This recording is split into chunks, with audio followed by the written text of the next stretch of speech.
Hello, gentle friends. My name is Gina Dominique. I hope that you are having an amazing day so far. I am an inconsistent crafter.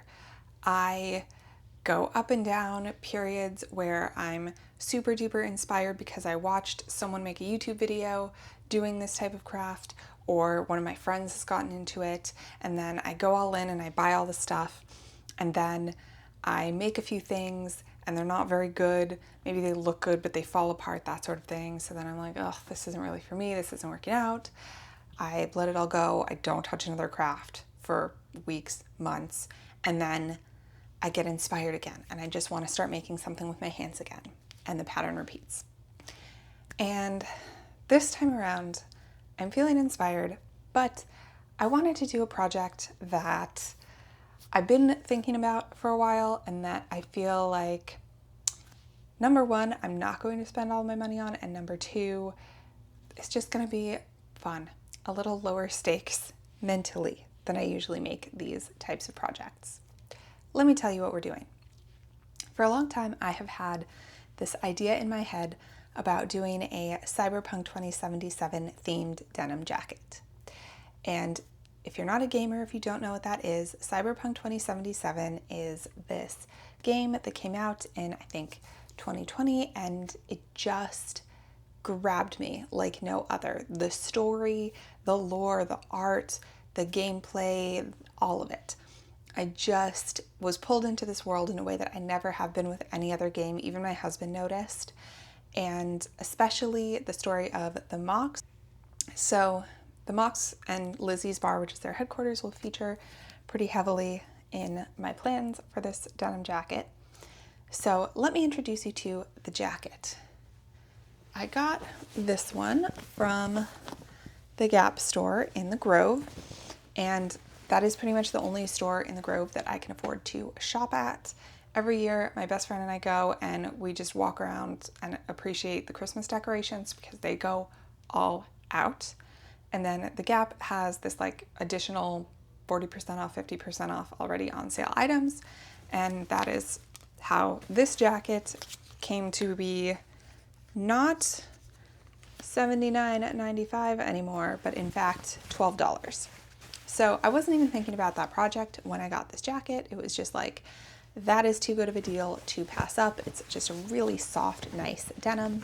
And I will insert a little video right here of me trying it on so you can get a feel for what it looks like. It has the cute little like edges, the raw hem situation, and some shiny buttons, big old pockets, all that good denim jacket stuff. So for a while I was looking around for different patches to sew on related to the Cyberpunk universe, and they were a little pricey, number one, as they should be because they were being made by, individual small business sellers.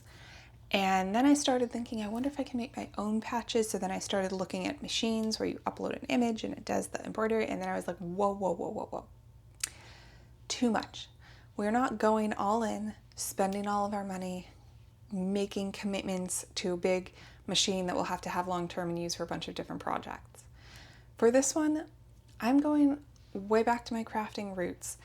In college, I had a pair of jeans that I drew all over with Sharpies, and I have this like core memory of wearing them to Target with my roommate and some of our friends, and hearing this girl, like maybe 12 or 13, going, no, no, no, mom, no, no, mom, and just knowing what was coming. And her mom came up to me and was like, my daughter really loves your jeans and she just wants to know where you got them.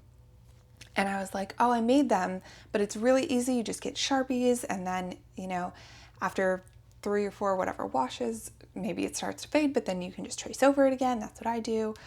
And so I had those jeans like until they disintegrated in the wash, but I wore them all the time. I loved them so much. So I'm getting back to those roots where I'm just going to take a Sharpie. I'm just going to draw the things I want to draw, but I'm going to be a little bit more cautious, plan a little bit, do some tracing because the lettering of the Mox's logo and everything, I'll show you, it's kind of like loopy and specific. And the lines are also very close to each other, and with the way that Sharpie bleeds on fabric, I anticipate that being a challenge, but If I completely screw this up, it is okay. I'm only out $12 as opposed to hundreds of dollars and a big ol' machine and whatever other craziness I had temporarily lost my mind to. I am a super type A Virgo perfectionist, and that's really hard with crafting, especially when it comes to new types of crafts that I'm not very good at or old ones that I haven't done in a really, really, really long time. But I'm just gonna try and let all of that go and just let this be fun. We're gonna have some fun together, gentle friends. So without further yapping from me, let's get into planning out our project. I've just found some pictures online that I'm going to put a piece of paper up to my screen and basically trace around, and then use that page as a guide on the jacket itself. So that Mox's logo I'm planning to put across the back of the jacket. This like Lizzie's bar logo I think would be good on one of the front pockets. And then the two sort of neon cat girl outlines are going to go on the back of the jacket on either side of that like pleat. And I can just kind of zoom in and out to make it the right size on my screen to go on the jacket. Finally, I've got the Lizzie's Mox logo that I want to do on the other pocket. I'm not really sure yet if I want to do this one as the outline or fill it in, but either way, this is what we're working with for now. Okay, so I turned my screen brightness all the way up, and if I put a piece of paper right here, you can see how shows through, and then I'm just going to trace around the letters to make a template. All of my templates are now cut out. So here is the little Mox logo. Have Lizzie's bar, and then the big Moxes for the back of the jacket. I don't have the two cat girls cut out yet because I'm kind of rethinking that. I'm going to start with the pieces that I am absolutely confident about. And the next step is going to be taking these little stencils basically and pinning them where I want them on the jacket. For instance, right here on this pocket, and pinning them down so they don't wiggle with some little just standard straight pins that I have. And then I'm going to go around the outline and essentially punch little holes right close to each other with a fine-tipped pen like this one.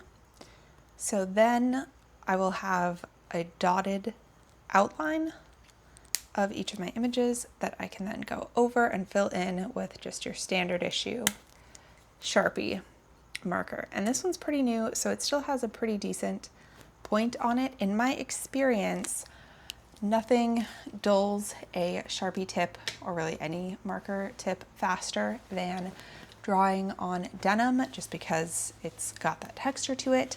So I'm gonna start with the Lizzie's bar logo because it is just the most intricate of a pattern, and I'm really gonna need that sharp point to get all of my detail in without blending everything together and turning it into a blob. If I screw that up and it does turn into a black blob, then I pivot. Then I will do something different. We'll see. But that's what I'm going to be doing. It's going to take a long time, so I will check back in and show you once some more progress is made on that front. I don't think you want to see a whole video of me just like hunched over a jacket doing this a bajillion times. So I will see you when there's something more interesting to show you. Day number 2 of working on this jacket project, and I had to open the window because the marker fumes were getting a little bit intense, but here's where we're at so far. The back is, well, it's not done, but the main Mox's logo is done. The back definitely needs something graphical. I was debating whether or not to do those cat girl outlines because I feel like maybe the outlines So with the front, I did Lizzie's bar first. Tell it's a tiny bit crooked, but whatever. And then I did the outline for the logo, and then I ended up filling it in because it looked unbalanced with that being just an outline. So I'm feeling like on the back, with the letters being filled in and so heavy, might not look right. But maybe if I do a thick enough outline, it will. If not the cat girl outlines, then I'm not really sure what to put there. So I'm gonna sit with it for a little while this room airs out and I get to breathe some fresh air. And then we'll revisit. Here's the deal, gentle friends. This project ran away with me in the best possible way. Here's what happened. I reached a point where I felt like I was finished, and I showed my husband, and he said he liked it, it looked really cool, but he felt like it was missing that blue and pink neon that is so inherent to the Mox aesthetic. And I totally agreed with him, and it got me thinking, I wonder if I could find a way to light this sucker. Like cosplayers do it all the time, right? Not that I wanted this to be a costume. Quite the contrary, I wanted this to be very wearable, staple in my wardrobe. But also, how cool would it be if I could find a way to add a lighting element that was also removable so that I could still wash the jacket, etc. I did. I found a way. My mom found an LED light strip in a drawer of my dad's old things, and I was able to incorporate that to create a super cool jacket that I am so excited to share with you. If you only want to see the finished product, then totally cool. We're going to do that right now. But if you do want to stick around, I am going to end this video by giving you a little bit of Mox lore and talking about the important things that I learned from doing this craft. But if you just want to see the jacket, totally fine. Let's do that right now.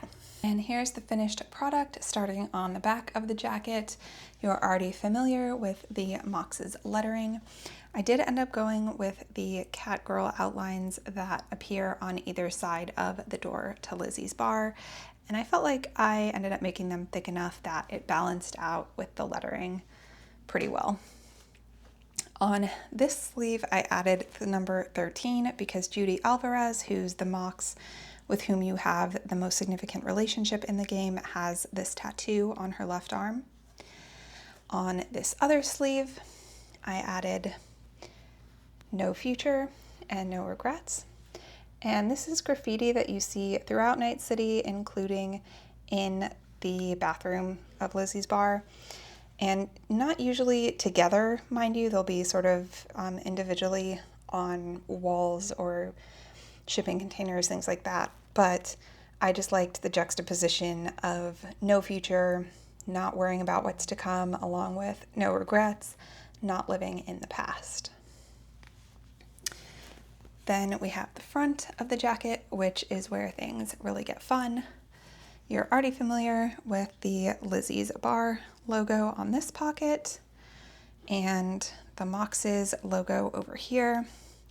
I added the 13 and the little V that you often see along with the Mox's logo. And I felt like the whole thing was just looking a little bit patchy with only the illustrations. So I added these beads on the top of each pocket, and I felt like that 3D element just really brought everything together visually. These black and white beads are tiny little skulls that came from a necklace I used to have that broke. And then these silver beads on either side are from a bracelet that broke. And the little black beads are just, they came in a pack and they were from an old project just left over. So I decided to reuse them here. You can see up around the collar where the LED strips are. It is actually really difficult for me to try to show you how everything is connected and how it all works with one hand while I am holding the camera in the other hand.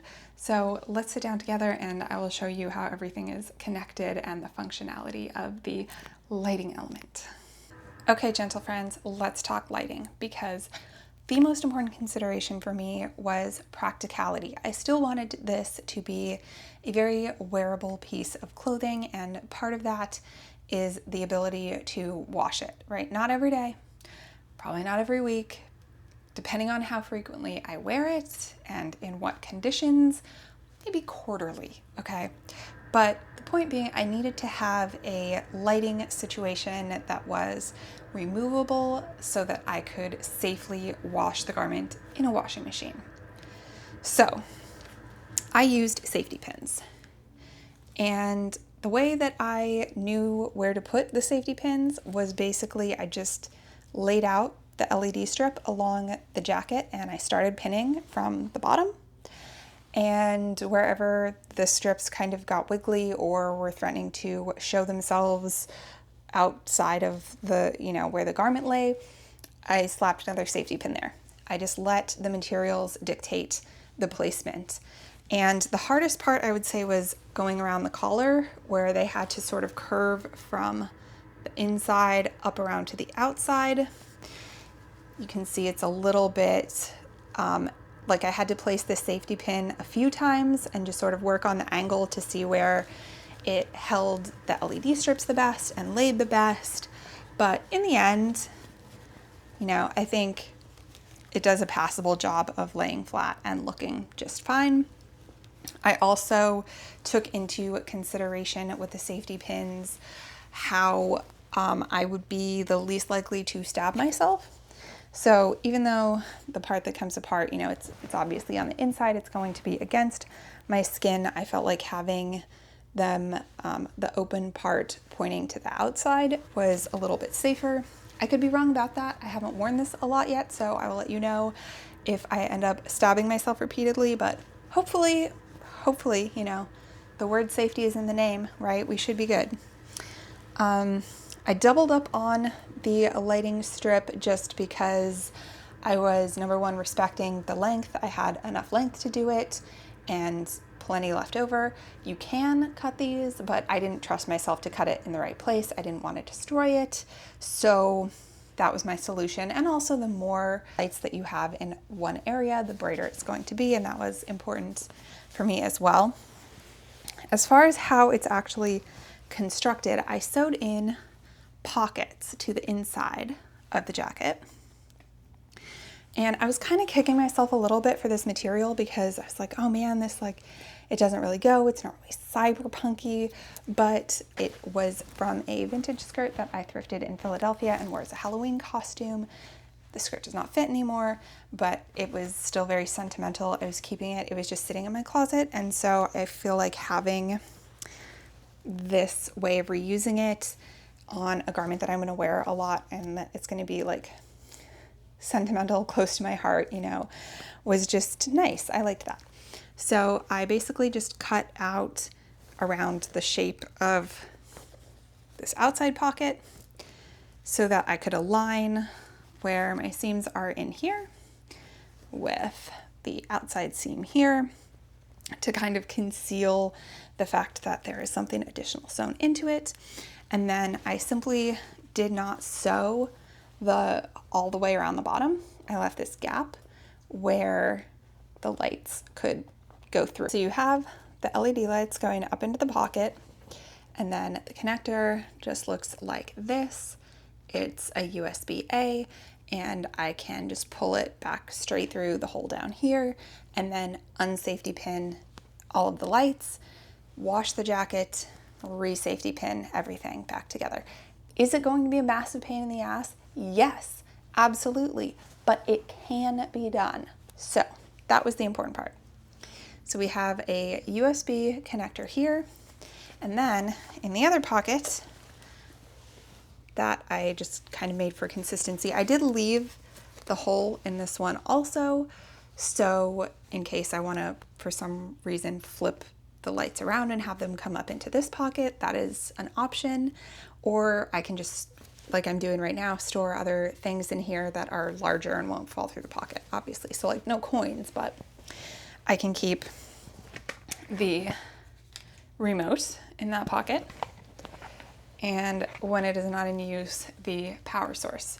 This is by the brand Poppy. It's designed for cell phones, obviously, just a little like rechargeable battery pack, but it works for other devices like this guy. So when I want to turn on the lights, I just plug this guy in back into this pocket right here perfectly, not necessarily. And it is a little bit heavy, but you know, a battery pack is going to be heavy. And you can see sort of the lighting up under the collar a little bit. And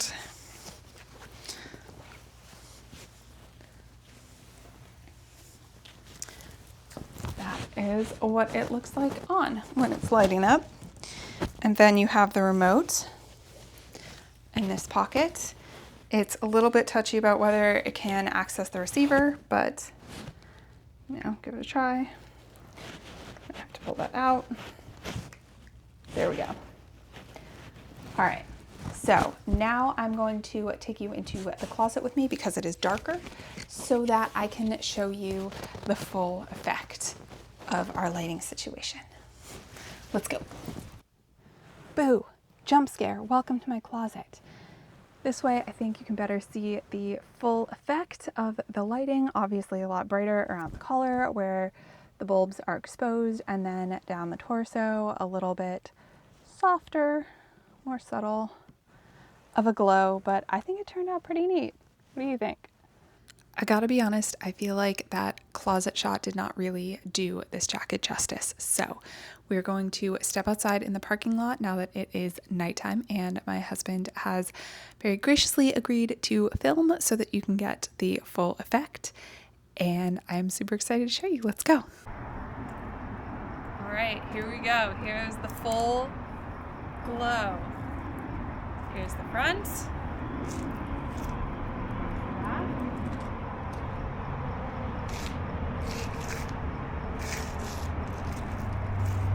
Ta-da!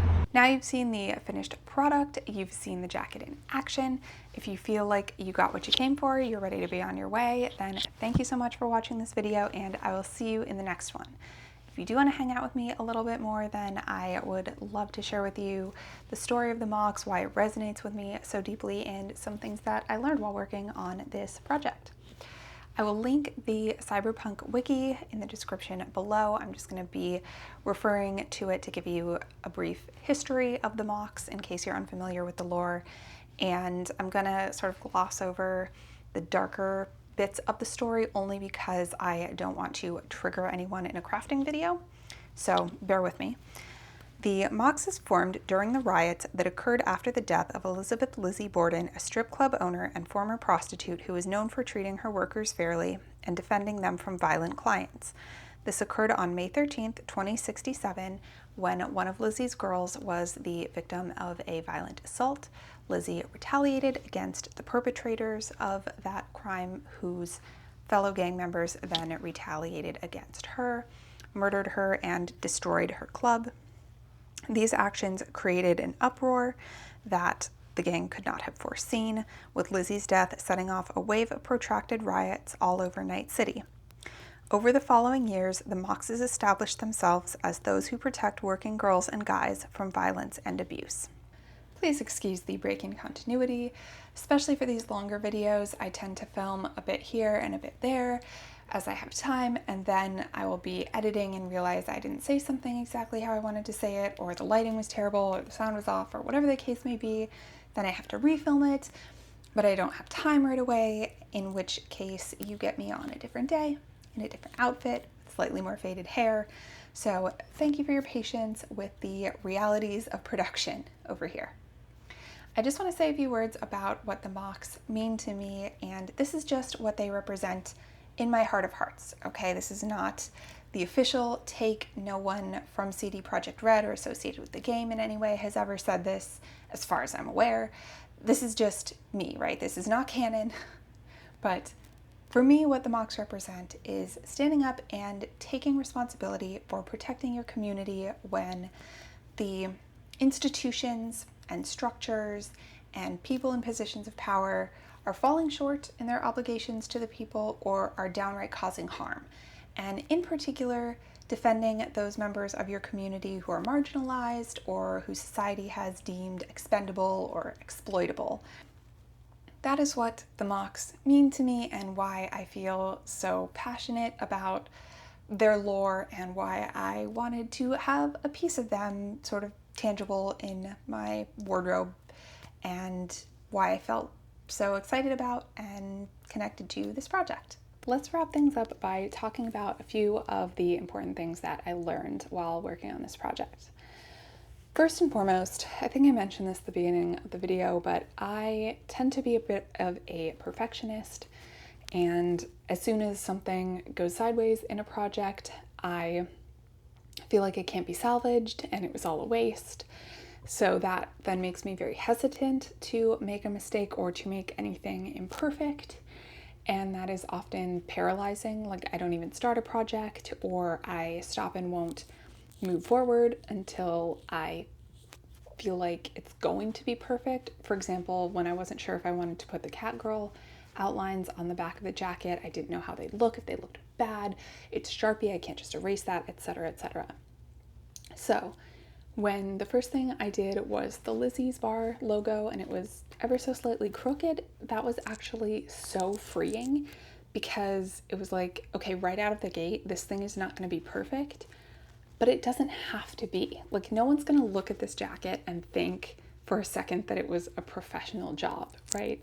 You're going to look at it and know that I made it, but there's a middle ground between professional, top level, store-bought, craftsman-bought quality and garbage, right? Like, it can still look good and be perfectly wearable and functional in that happy medium where it's not top-notch, but it still looks and works great.